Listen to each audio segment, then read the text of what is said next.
Let me tell you something that might shock you. Avoidants hurt you, not because they're trying to break you, but because they don't know how to hold you. Their pain doesn't come with clear communication, soft reassurance, or loving presence. It comes wrapped in distance, silence, and withdrawal. That's not cruelty. That's trauma expressing itself in the only language it knows, avoidance. You have to understand, avoidants were not born this way. Nobody enters this world terrified of intimacy. This fear is built. It's constructed through years of emotional starvation, unpredictable caregivers, and unspoken emotional contracts that taught them love means vulnerability, and vulnerability equals danger. So when you come into their life, when you're kind, consistent, loving, they don't relax. They brace for impact. And that's where it gets twisted. The more loving you are, the more threatened they feel. That emotional threat doesn't get translated into healthy dialogue. It turns into subconscious self-defense. They may say they need space. They may ghost you. They may say things that cut deep, cold words, emotional shutdowns, impulsive exits. But here's the truth most people never realize. This behavior is not malice. It's emotional panic. You are not being rejected. You're standing in the middle of a storm they don't know how to explain. See, pain is their first language. It's their emotional mother tongue. It's what raised them, shaped them, and taught them how to survive. And when something threatens to get close, when someone offers them the love they never knew how to receive, they don't respond with openness. They respond with fear disguised as detachment. They fight to survive what you're trying to offer. They hurt you because they're terrified of you, not of you as a person, but of what you represent. Closeness, intimacy, emotional risk. You're offering the very thing that once caused them the most damage. And that kind of contradiction confuses their nervous system. It scrambles their ability to trust. So they pull away, act out, or shut down, not because you're not worthy, but because deep down, they don't believe they are. Now here's where most people make the fatal mistake. They internalize the avoidance pain as personal rejection. They think if they really loved me, they wouldn't do this. But that's misunderstanding the entire architecture of an avoidance emotional experience. You can't use secure logic to analyze an insecure mind. Their reaction doesn't mean they don't love you. It means they love you more than they know how to handle. Avoidants live in a paradox. They crave connection, but fear what it might cost. So when love becomes real, they run not from you, but from the unbearable vulnerability your love awakens in them. And this is why they hurt the ones they care about most, because those are the people who actually touch their buried wounds. When someone doesn't matter, they can stay calm, composed, and charming. There's no risk there. But when you show up with consistency, when you trigger feelings they've spent a lifetime avoiding, their trauma gets activated. And that activation feels so overwhelming that the only way they know how to deal with it is to hurt, retreat, or disconnect. Now, I'm not saying the pain is okay. I'm not justifying mistreatment, but I am saying this. If you want to heal, if you want to understand the chaos, if you want to stop the cycle of internalizing someone else's trauma as your personal defect, then you need to see it for what it really is. You weren't discarded. You weren't invisible. You were too visible. You weren't unloved. You were too deeply loved for their nervous system to hold without cracking. The avoidance hurtful behavior is not a measure of your unworthiness. It's a mirror of their inner disarray. They're not rejecting you. They're running from a reality where love and safety can coexist because they've never lived in that reality before. You're offering oxygen to someone who's been drowning for so long, they forgot how to breathe. And gasping feels like betrayal to their survival instincts. So if you're being hurt by an avoidant, take a step back, not to chase them, not to fix them, but to remind yourself, this is not about my value. This is about their capacity. You're not too much. You're not too intense. You're just unfamiliar. And in their world, unfamiliar equals unsafe. Here's the bottom line. When an avoidant hurts you, it's not a sign of rejection. It's a scream from a nervous system that's never been taught how to feel safe in the presence of love. You didn't break them. You just broke through to something they've spent their whole life protecting. And if you can stop taking it personally, if you can see their pain for what it truly is, you'll reclaim your power. Not by forcing connection, but by recognizing your worth regardless of their wounds. Sometimes being hurt by them is not the end of the relationship. It's the beginning of your own awakening. Let me challenge your perception for a moment. What if I told you that an avoidance silence, yes, that painful, suffocating silence, is not proof they've stopped caring, but evidence they're overwhelmed by how much they care? This is the paradox nobody teaches you. We're raised to believe that silence means disinterest, that distance means rejection, and that absence equals abandonment. But when you're dealing with an avoidant, silence is not always a door slamming shut. It's often a heart bursting at the seams. Avoidants don't shut down because they feel nothing. They shut down because they feel everything, and they never learned how to process it.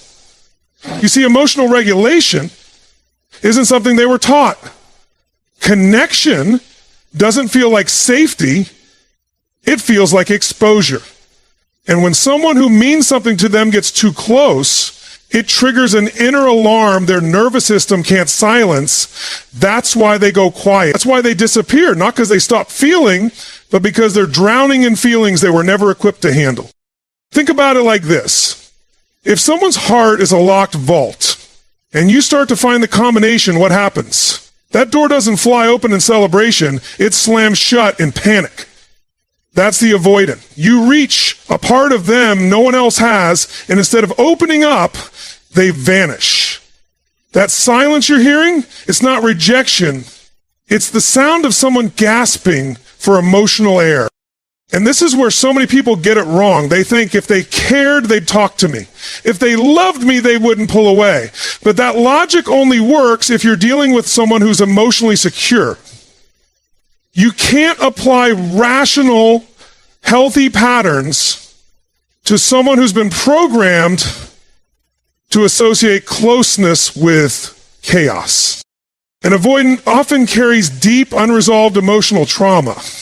They may have grown up in environments where vulnerability was punished, where showing emotion meant weakness, where love was conditional, or worse, weaponized.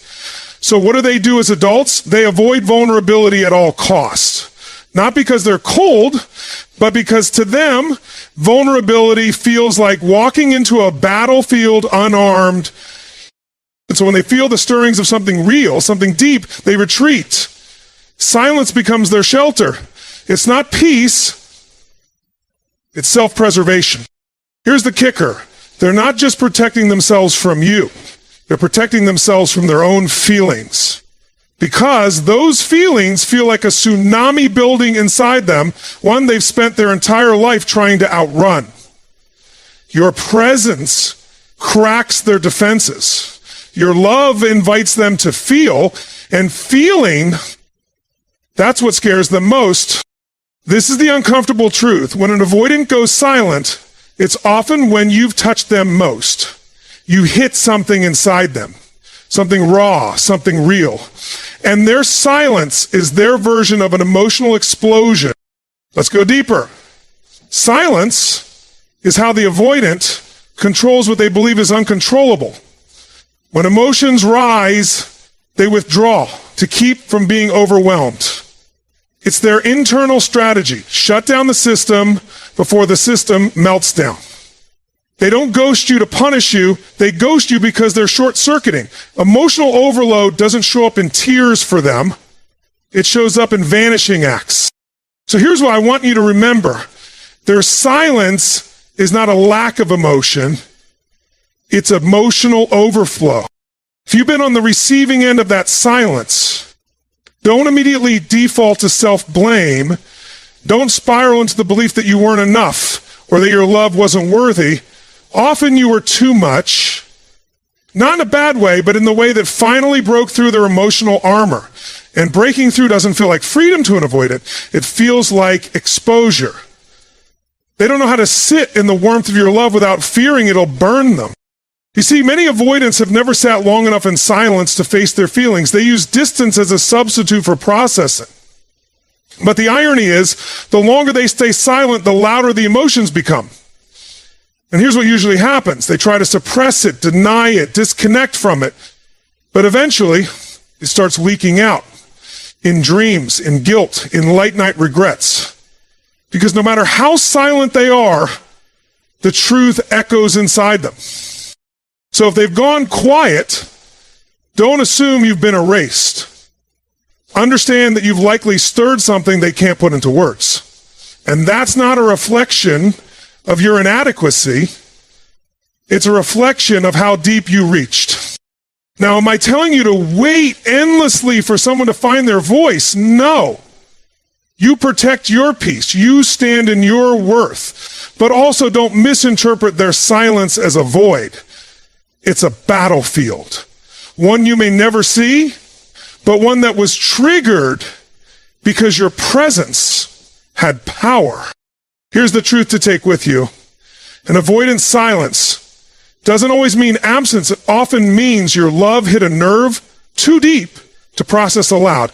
You didn't lose them. You touched a part of them they've never dared to face. Let that truth redefine how you interpret silence. Not as rejection, but as a sign that you mattered more than they were ready to admit. You ever notice something strange about avoidance? The moment you start getting closer, the moment they start feeling safe, seen, cared for, something inside them snaps. And instead of leaning in, they push back. It's not logical, but it's real. And if you don't understand this pattern, you'll keep interpreting their distance as rejection, when in reality, it's fear in disguise. Let's break this down. Avoidants don't run from people who mean nothing. They don't shut down when they're bored or indifferent. They retreat when something becomes real, when emotions start to surface, when your love touches something in them that hasn't been touched in years or maybe ever. And that's when the fear kicks in. The avoidant attachment style is built on one core belief: closeness equals risk. Not because they don't want intimacy, but because they were wired to associate closeness with pain, judgment, or abandonment. Somewhere along the way, usually early in childhood, they learn that being vulnerable doesn't lead to connection. It leads to being hurt, criticized, or left behind. So what do? They train themselves to stay just far enough away from anyone who might stir those same wounds again. Now, when you enter their life and offer love, consistency, emotional safety, something deep inside them awakens. But instead of celebrating that feeling, they panic. Why? Because what feels like home to you feels like danger to them. Think about that. You're trying to love someone who's terrified of love's consequences. You show up, you offer stability, you open your heart. But to the avoidant, that feels like you're closing in. And the closer you get, the more suffocated they feel, not because you're doing anything wrong, but because their blueprint tells them that closeness is the first step toward betrayal. So they push you away, they nitpick, they create space, they stir up drama, or worse, they leave altogether. And here's the brutal part: they often don't even know why they're doing it. It's unconscious. It's programmed. Their nervous system has been trained to pull the fire alarm the moment emotions exceed a certain threshold. To make this crystal clear, they push you away because they feel too much, not too little. And this is where people get it twisted. They think, if they're pushing me away, I must not matter. If I was more lovable, more interesting, more beautiful, they'd want to stay. But that's the exact opposite of what's happening. Your very presence is the reason they're freaking out. You matter too much. You stir something too deep. You reach parts of them they've locked away for years. So the pushing, the withdrawal, the silence, that's not a sign you're failing. It's a sign you've triggered something real, something raw, something they're not ready to hold. And here's the paradox. Avoidants often crave love the most, but they sabotage it every time it gets close. It's like someone starving for oxygen who keeps ripping the mask off the moment they feel air. Why? Because oxygen feels unfamiliar. And unfamiliar equals unsafe. This is why relationships with avoidance feel like emotional whiplash. 1 minute, they're all in. Charming, present, emotionally available. The next, cold, distant, unreachable. That inconsistency isn't random. It's their nervous system short-circuiting under pressure. They want you, but they're afraid of needing you. Because to need someone in their world is to risk devastation. But here's what you need to know. If you take their behavior personally, you'll start shrinking to fit into their broken framework. You'll begin questioning your own worth. You'll overthink every word, every moment, every silence. You'll chase clarity that never comes. And that's how you'll lose yourself in someone else's fear. You didn't cause their panic. You just illuminated it. You didn't do anything wrong. You simply got close enough to matter. And in the world of an avoidant, mattering is the most terrifying thing imaginable. Now, I'm not saying you should tolerate mistreatment. I'm not telling you to wait around while someone keeps pushing you away. But I am saying this. Their resistance isn't always about you. It's about the stories they've told themselves about love, trust, and emotional safety. You are not their enemy, but you've become a mirror to their deepest fears. You have a choice. You can try to prove yourself endlessly to someone who doesn't even trust their own heart, or you can honor what their resistance reveals, that you showed up in a way that scared them because it was real. That alone means something. The truth is, love makes avoidance feel vulnerable. And vulnerability to them is weakness. So the closer you get, the harder they push, not because they don't feel, but because they feel too much to risk showing it. So the next time someone pulls away just when things were getting good, don't assume you were too much. Understand that maybe, just maybe, you were exactly what they were afraid to lose.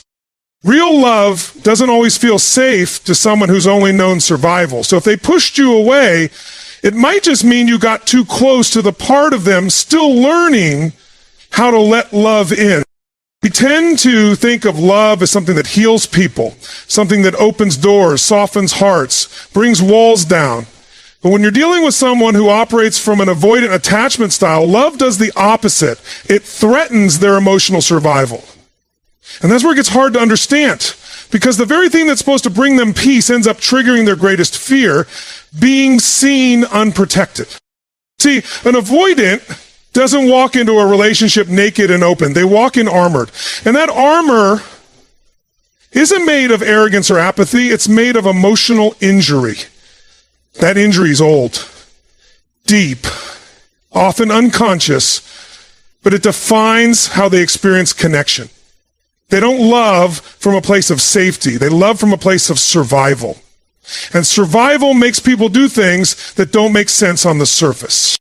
So when they hurt you, when they lash out, go cold, get defensive, or say something that feels like a knife to the chest, it's really a reflection of you.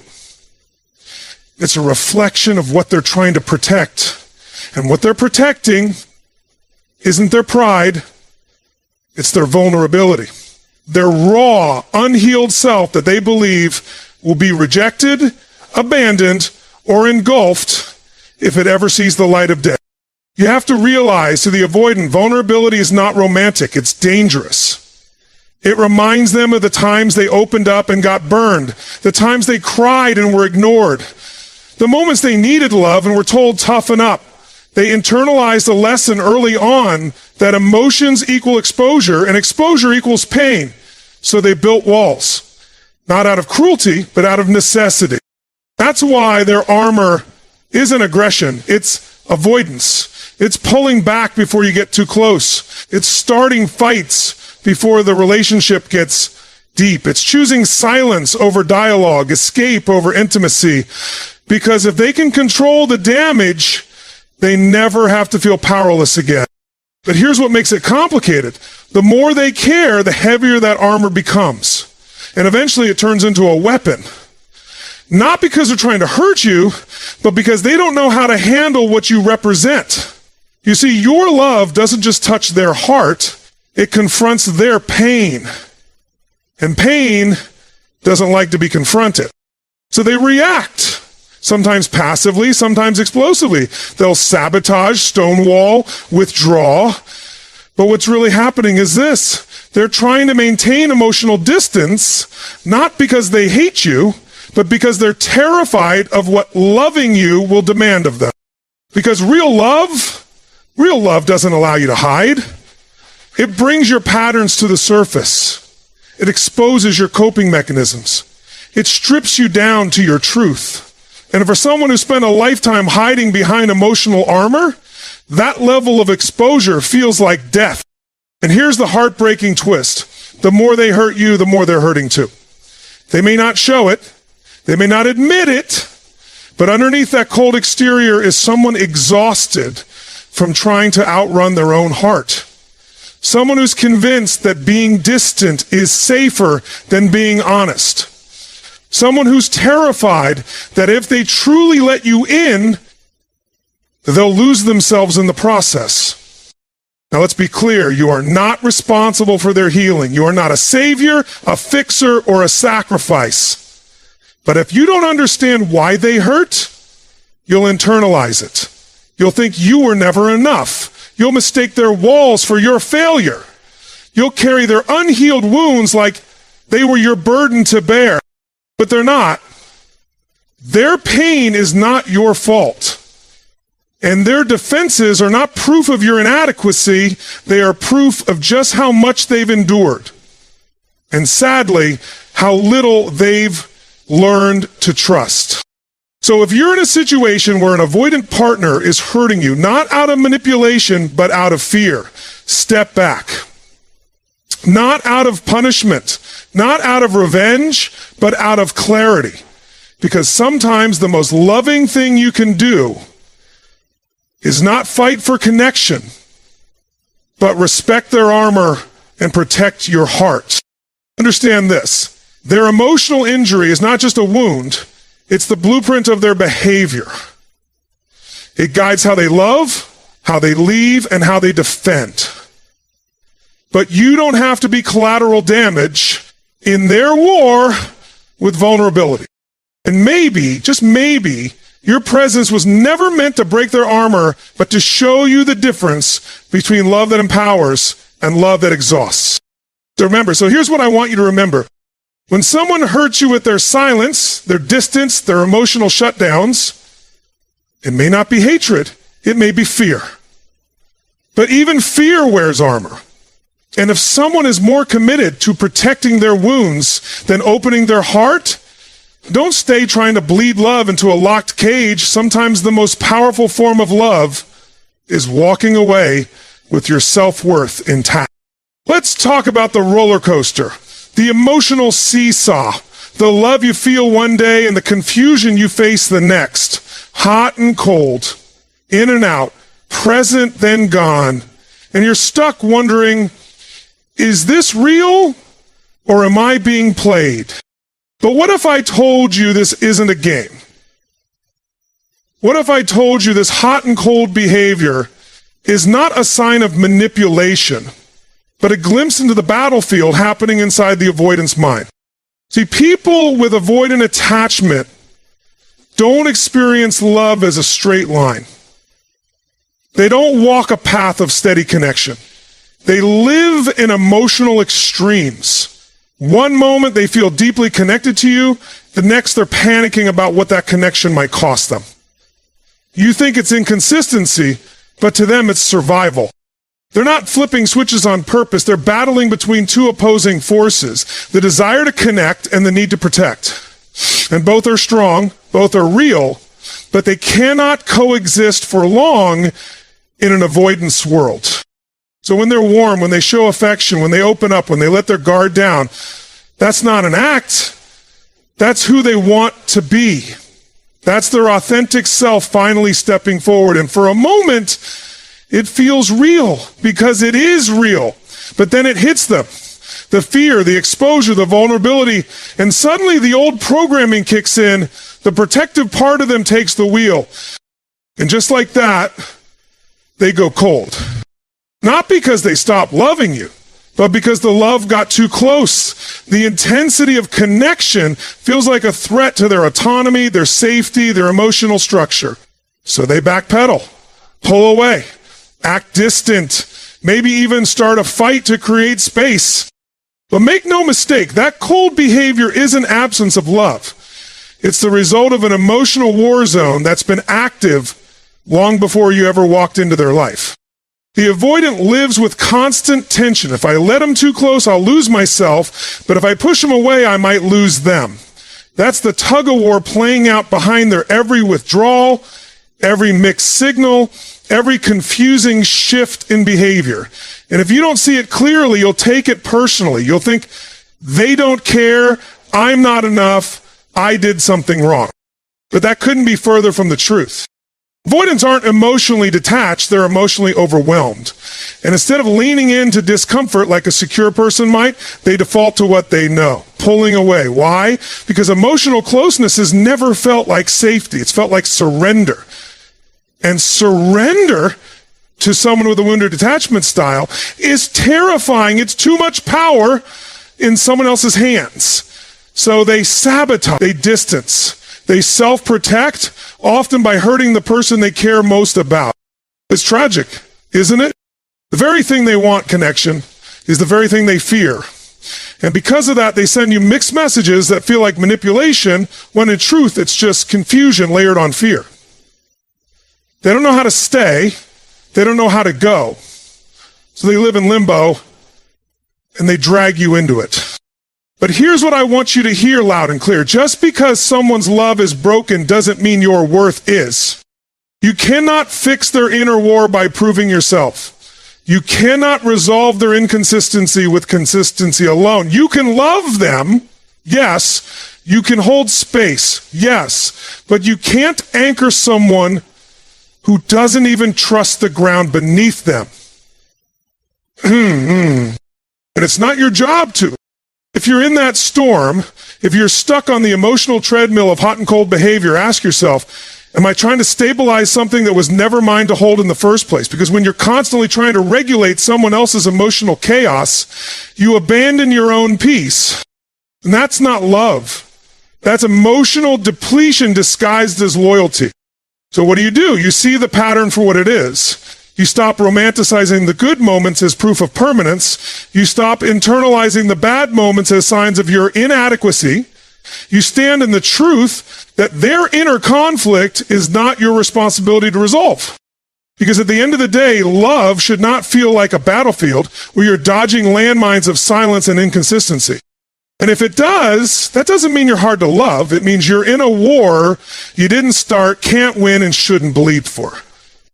Sometimes the most loving thing you can do for someone at war with themselves is to stop joining the fight. Step back, let them face their inner chaos, and choose the kind of love that brings peace, not confusion. Let's be honest. When someone hurts you, the natural reaction is to shrink, to second guess your worth, to believe their pain-inflicting behavior is a reflection of you. But when it comes to avoidance, that reaction is not just misleading, it's completely backward. Because if an avoidant has hurt you, and I mean really hurt you, not with calculated cruelty, but with confusing defensive behavior, then you have to understand what that really means. You didn't just enter their life, you entered their nervous system. You became a living, breathing reminder of everything they've tried not to feel. And the more they feel, the more they fight. Here's the truth most people miss. Avoidants don't run from emptiness, they run from intensity. They run from the terrifying realization that someone finally matters. And when you finally reach that emotional nerve, the part of them they've built their entire personality around not exposing, it feels like a threat. Not because you're dangerous, but because you're real. And real love awakens real vulnerability. You see, avoidants have mastered the art of disconnect. It's their emotional armor. They keep relationships superficial, their emotions tucked behind layers of logic and control. But when someone comes along and makes them feel, truly feel, they don't celebrate that. They brace for impact because deep down they've convinced themselves if someone gets close enough to see who I really am, they'll leave. Or worse, they'll hurt me. So they hurt first. Not out of malice, not because they're heartless, but because pain for them has always been a preemptive strike. An unconscious way of saying, don't get any closer. I don't know how to hold this. This is where most people get lost. They interpret the avoidance behavior as rejection when it's actually the clearest sign that you've reached a place in them no one else ever has. And because that place is unhealed, unregulated, and untouchable, it reacts, it panics, it lashes out. And it does so not because of a lack of love, but because love has become too real to control. This is hard to accept because we're conditioned to believe that love is soft, nurturing, and predictable. But that's not the version of love an avoidant knows. To them, love equals vulnerability, and vulnerability equals loss of control. And when they lose control, they act in ways that break trust, rupture intimacy, and create distance, all to preserve their sense of emotional safety. But here's the paradox. The fact that they're hurting you means you touched the one part of them they were trying to keep hidden. You've activated a feeling they didn't know how to handle. And they didn't respond with connection, they responded with retreat. It's twisted, isn't it? You show up with love, and they show up with walls. You speak from your heart, and they respond from their wounds. But if you can step back from the sting, if you can look beneath the surface, you'll see it for what it truly is, fear. Not of you, not even of intimacy, but of being seen in a way they can't control. Because that's what love does. It reveals. And when someone is used to living behind emotional barricades, being revealed doesn't feel like liberation. It feels like exposure. And exposure in their world means danger. So they fight it. They run from it. They attack it. But the very fact that they react so strongly to you is proof of one thing: you got in. You broke through the facade. You made it past the mask.